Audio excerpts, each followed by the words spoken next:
onde ficou a Arca da Aliança e a cidade que recebeu uma terrível praga e castigo de Deus. Vamos conhecer a fundo a história e a arqueologia deste lugar e tentar entender por que os arqueólogos não querem escavar no local que ficou a arca. Então, se vocês estão preparados, vamos começar.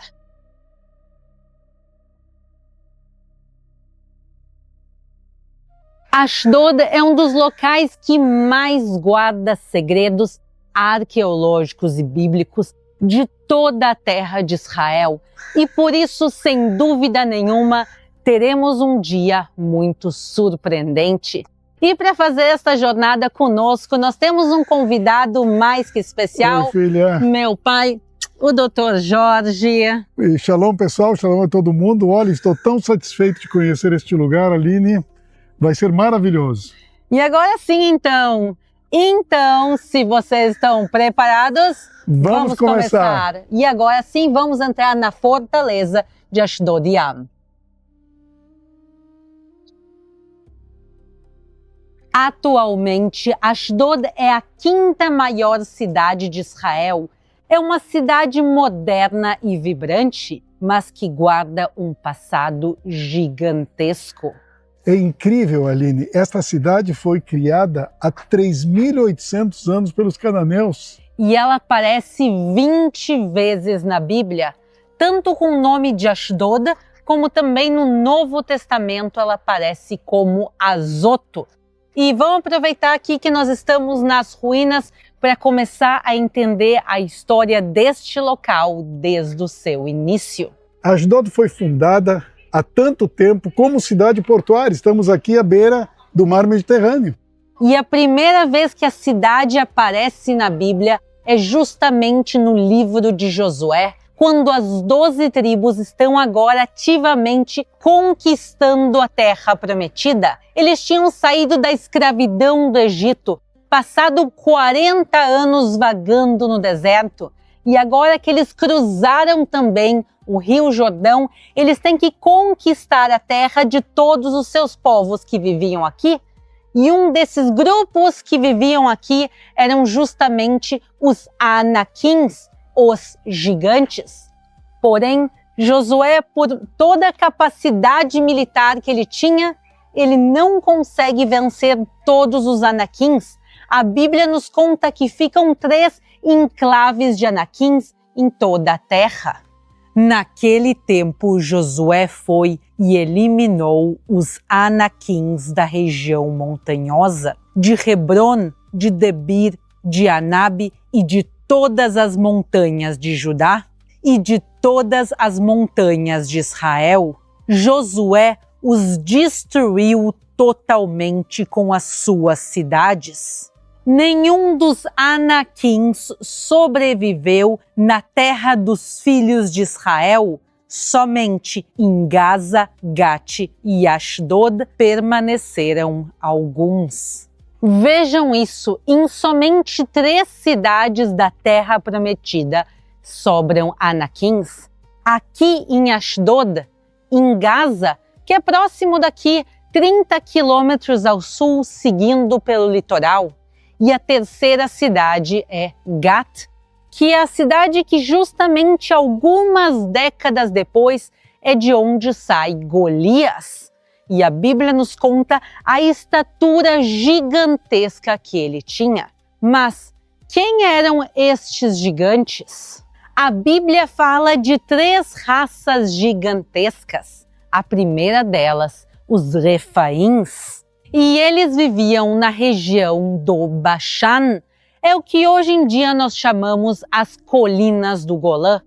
E as escavações arqueológicas naquela área realmente encontraram estruturas gigantescas, como o Galgal Refaim, o Círculo dos Gigantes, que inclusive já mostramos aqui no canal. Essa construção gigantesca tem 160 metros de diâmetro, 42.000 pedras foram usadas na sua construção e é justamente do período do bronze.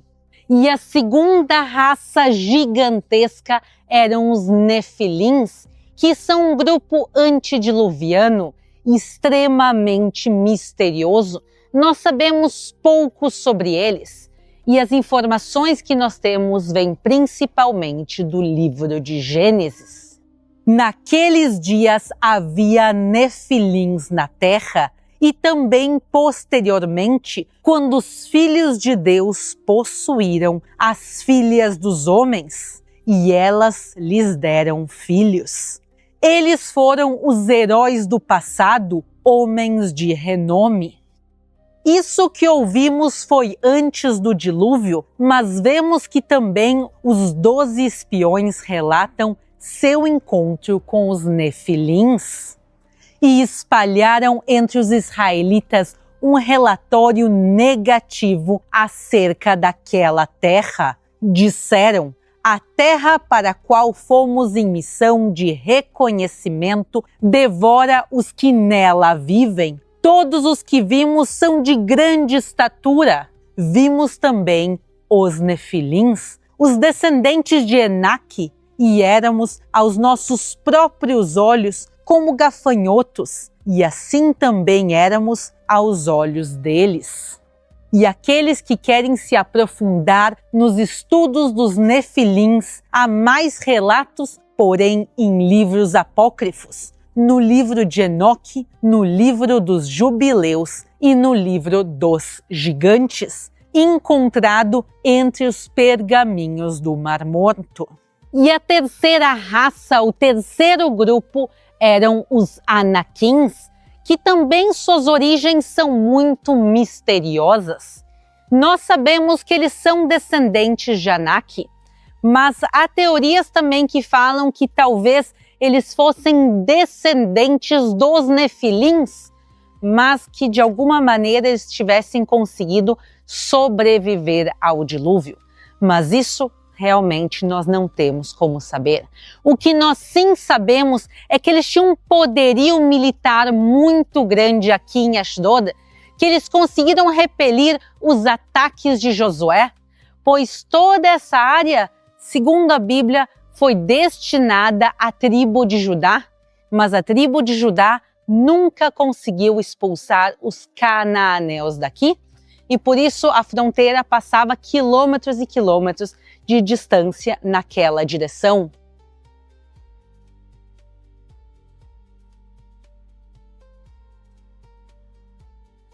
Mas que provas arqueológicas nós temos dos Anaquins fora da Bíblia?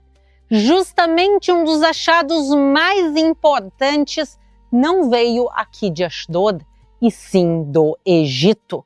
Foi justamente um texto de execração de 3.000 anos. O que isso quer dizer? Foi encontrado um pedaço de cerâmica e nele uma lista de povos inimigos do faraó aqui em Canaã. E entre eles está Anak, que quer dizer o povo de Anak, os Anaquins. E inclusive fala o nome dos reis deles, os reis de Anak, Erum, Abiyamimo e Aquirum. Os textos de execração eram parte de um ritual para neutralizar inimigos. Como isso era feito? Os nomes de reis e povos inimigos eram escritos em cerâmicas ou em estatuetas. E então o faraó ou os seus sacerdotes quebravam esses objetos enquanto eles recitavam maldições e desejavam que, como da mesma maneira que aquele pote, que aquela estatueta estava sendo destruída, que os seus inimigos sofressem o mesmo destino. E imagina então quão poderosos deveriam ser os Anaquins, o povo de Anak, para ser considerado um inimigo à altura do grande Egito antigo. Quer dizer, o faraó, o grande faraó do Egito, há 3.000 anos atrás, considerava este lugar e os Anaques como inimigos de alto porte. Pai, eu tenho certeza que todo mundo quer saber de tudo o que vemos aqui em volta de nós. O que é da época, o que é dos Anaquins aqui? Pois é, os Anaquins são da Era do Bronze, mas aqui é tudo posterior, não é dos Anaquins. Exatamente. Nós estamos agora dentro da fortaleza de Ashdod Yam. E esta área foi construída pela primeira vez no período dos assírios, há mais ou menos 2.700 anos atrás. E depois também foi destruído e reconstruído muitas vezes. Inclusive, numa das reconstruções, houve estas colunas do período bizantino ali. Exatamente. Então, esta área que nós estamos, ela é posterior, mas ainda hoje, pessoal, a gente vai juntos caminhar na área do período do bronze, então não se preocupem que a gente vai chegar lá na parte realmente original de Ashdod Yam.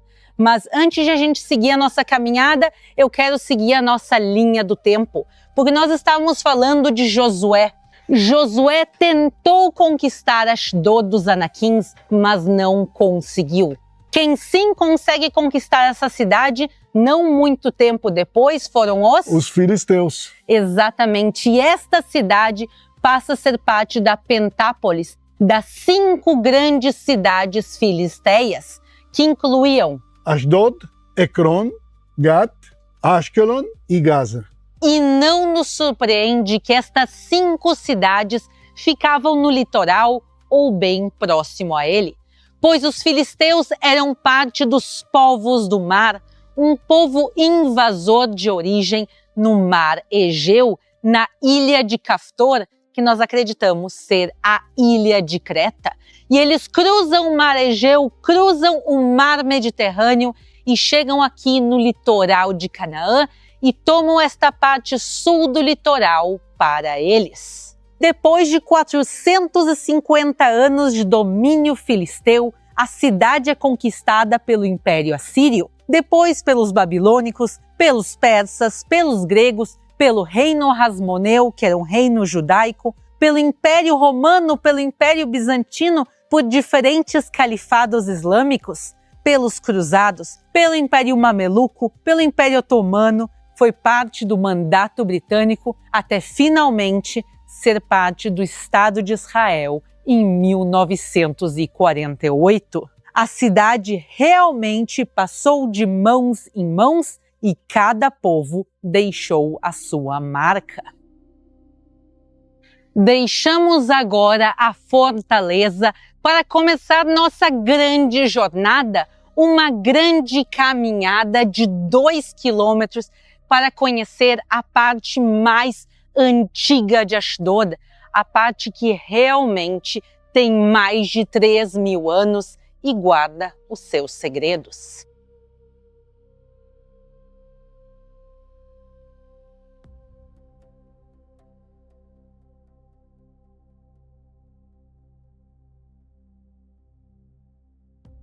Deixamos para trás a fortaleza, mas eu quero que vocês notem algo muito impressionante. Toda esta área em volta de nós, que é completamente descampada, o governo proíbe aqui qualquer tipo de construção. Há aqui algumas trilhas de caminhada demarcada, um outro lugar para se sentar, mas é proibido completamente construções aqui. Isso nos chama ainda mais atenção se nós olharmos o que há aqui em volta. Vejam, em volta de nós está a cidade moderna de Ashdod, a 5ª maior cidade de Israel, com grandes arranha-céus. Sem dúvida nenhuma, esta área seria extremamente valorizada para construção. Primeiro, nós estamos em Ashdod, nesta grande cidade, estamos ao lado de um dos maiores portos de água profunda de Israel, um local extremamente importante para importações e exportações. E claro, estamos ao lado do mar Mediterrâneo. Imaginem quanto valeria aqui uma casa ou um apartamento à beira-mar, com vista para o mar Mediterrâneo. Mas há um motivo muito especial que o governo não permite a construção aqui nesta área, e esse motivo também está conectado com a história, com o passado de Ashdod. Vamos lá. Estamos agora em uma área demarcada de vermelho, como vocês podem ver. Isto aqui se chama a Trilha das Antiguidades. Por quê? Onde está Ashdod bíblica, Ashdod do período do ferro e do bronze? Exatamente embaixo dos nossos pés. E todas as pessoas aqui, o governo sabe que a cidade está aqui soterrada, embaixo dessas colinas de areia, embaixo dessa vegetação. Porém, este local não foi escavado. Como a gente pode ver, praticamente todo ele está dessa maneira natural. E vejam com o que foi escavado lá na fortaleza, quanta coisa se encontrou. E aqui por todos os locais onde a gente caminha, a gente pode ver também arqueologia. Vejam aqui. Uau!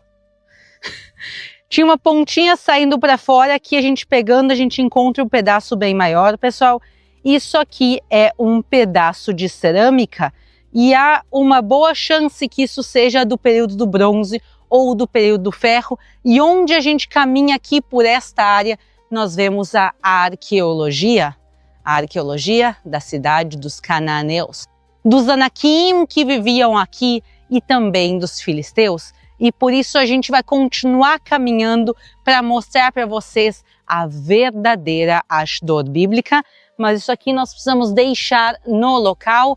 A arqueologia toda pertence a Israel. Eu reparei em algo aqui no lado do caminho e eu preciso mostrar para vocês, pois é o exemplo perfeito da arqueologia deste lugar. A gente consegue ver aqui vários pedaços de cerâmica e vocês podem ver como eles estão realmente presos dentro da terra. Vocês conseguem ver claramente que isso é cerâmica antiga. Olha aqui, pessoal. Olha aqui. Ó, vocês viram? Tudo isso aqui, pessoal, são pedaços de cerâmica antigos.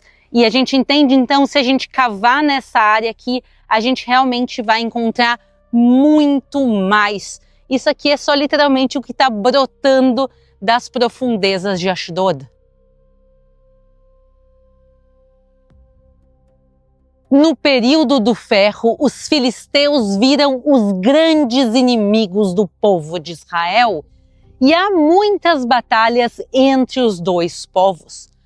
Porém, uma batalha determinante foi a batalha de Eben-Ezer. E quem venceu a batalha de Eben-Ezer? Os filisteus. O povo de Israel voltou para casa em choque, pensando o que havia acontecido. Mas, em vez de se voltarem ao Deus de Israel, de clamarem a ajuda a Deus, eles decidem fazer algo de uma maneira mais fácil, entre aspas, e algo também sem precedentes. Eles vão a Siló, ao tabernáculo, entram no Santo dos Santos e pegam a Arca da Aliança, que dentro dela ficavam as tábuas da lei, o maná e o cajado de Arão. E eles pegam a Arca da Aliança e levam ao campo de batalha. Talvez uma maneira de levar a arca como um amuleto para ajudar na guerra. Eles não entendem que a arca não seria o que faria a diferença, sim, a fé deles em Deus, a presença de Deus faria a diferença e não a arca. E, de novo, há um grande combate, a segunda batalha de Eben-Ezer, dessa vez com a arca. E quem a vence? Outra vez os filisteus, mas uma vitória ainda mais devastadora para Israel. Mais de 30.000 soldados israelitas morrem em batalha, entre eles os 2 filhos de Eli, o sumo sacerdote que guardava o santuário em Siló. E o pior de tudo, a Arca da Aliança foi roubada pelos filisteus e eles a levam para Ashdod. Sim, para Ashdod. Nós estamos agora em Ashdod, justamente daquela época. E mais especificamente, eles levam a arca para dentro do templo de Dagom. Os filisteus tomaram a arca de Deus, e a colocaram no templo de Dagom, ao lado da imagem de Dagom. Quando os moradores de Ashdod se levantaram de madrugada, no dia seguinte, eis que Dagom estava caído com o rosto em terra diante da arca do Senhor. Eles pegaram a imagem de Dagom e a puseram de volta no seu lugar.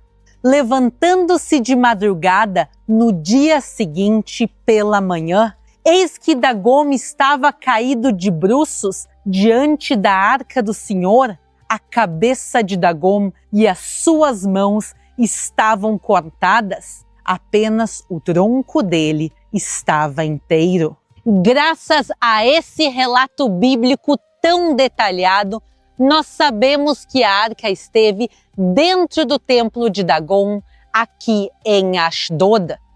E onde está esse templo? Sem dúvida nenhuma, nesta área que nós estamos. Por onde a gente caminha aqui, a gente vê provas da arqueologia. Vejam isto aqui. A gente está vendo aqui uma pedra perfeitamente quadrada. Isto aqui não é produto da natureza. Sem dúvida nenhuma, esta pedra foi cortada e talhada por mãos humanas e indica a presença de grandes construções nesta área. Então, em algum local aqui em volta de nós, esteve o templo de Dagom e a Arca da Aliança. Porém, somente os arqueólogos escavando aqui vão poder nos revelar o local exato.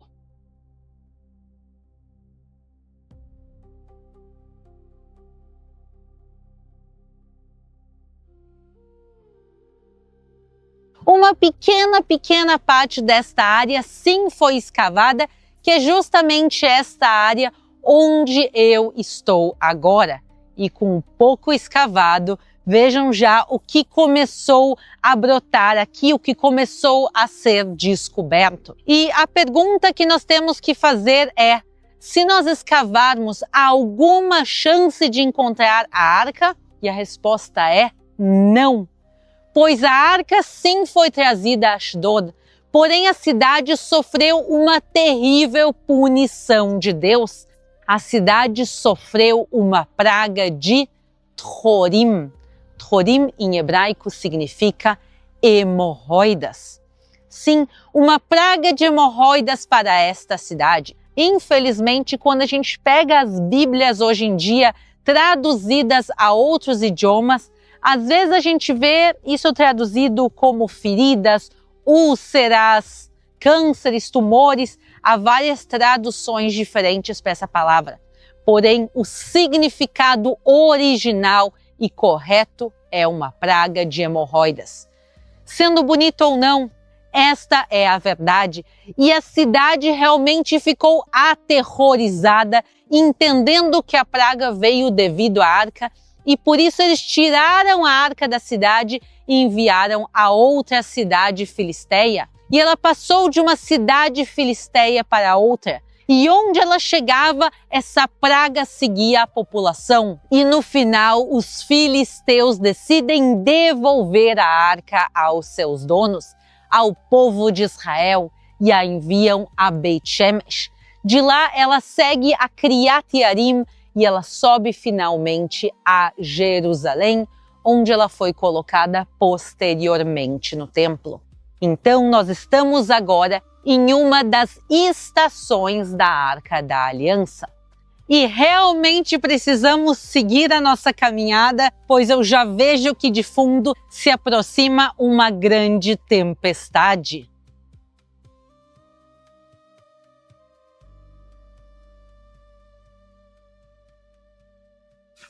Bom, pessoal, começou a chover e, diferentemente do que a gente sente na chuva no Brasil, aqui é uma bênção de Deus, né? A chuva nesta área desértica em muitos meses durante o ano, a gente fica satisfeito, a gente se molha, mas a gente não reclama. Sem dúvida nenhuma, chuva aqui na Terra Santa é bênção, e faça chuva ou faça sol, nós estamos aqui para mostrar para vocês toda a arqueologia de Israel de norte a sul, E o que nós vamos falar agora é uma história que aconteceu aqui com Filipe.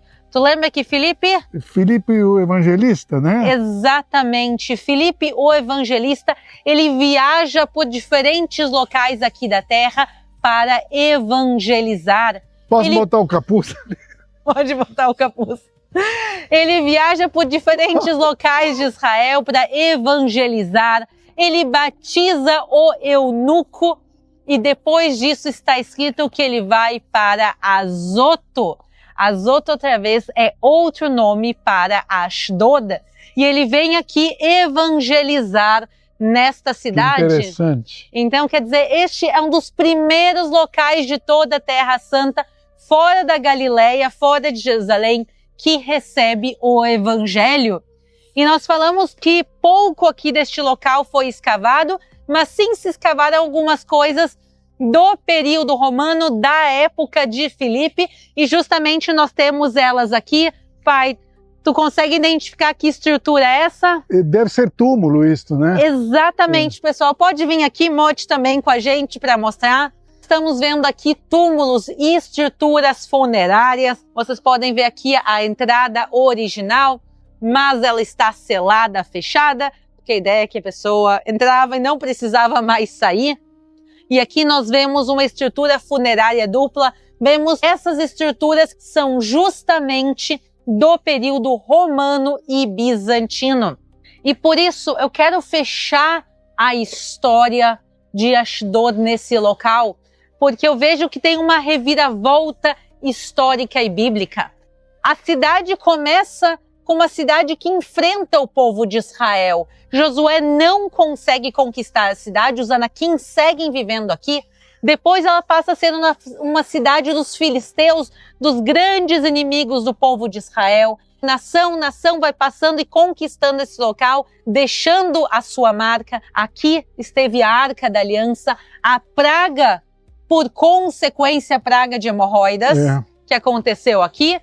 Mas a cidade termina a sua história no período bíblico com uma cidade de evangelização e uma cidade que se converte. Ashdod passa no período bizantino a ser uma cidade cristã. Inclusive, uma das últimas escavações arqueológicas que foi feita fora desta área aqui, um pouquinho mais para dentro da cidade, se encontrou uma igreja bizantina. Quer dizer, o primeiro período cristão de Israel já havia uma igreja aqui. Então, realmente, a gente vê como essa cidade que começou enfrentando o Deus de Israel, recebendo pragas do Deus de Israel, termina se convertendo e se tornando em um local cristão. Mas a dúvida que eu tenho, só eu estou me molhando e tu não? Então, pessoal, devido à força maior, à chuva, a gente vai interromper nossa gravação do dia de hoje, mas eu espero que vocês tenham gostado de conhecer um pouquinho mais da cidade bíblica de Ashdod. Shalom a todos, pessoal. Shalom e nos vemos na próxima.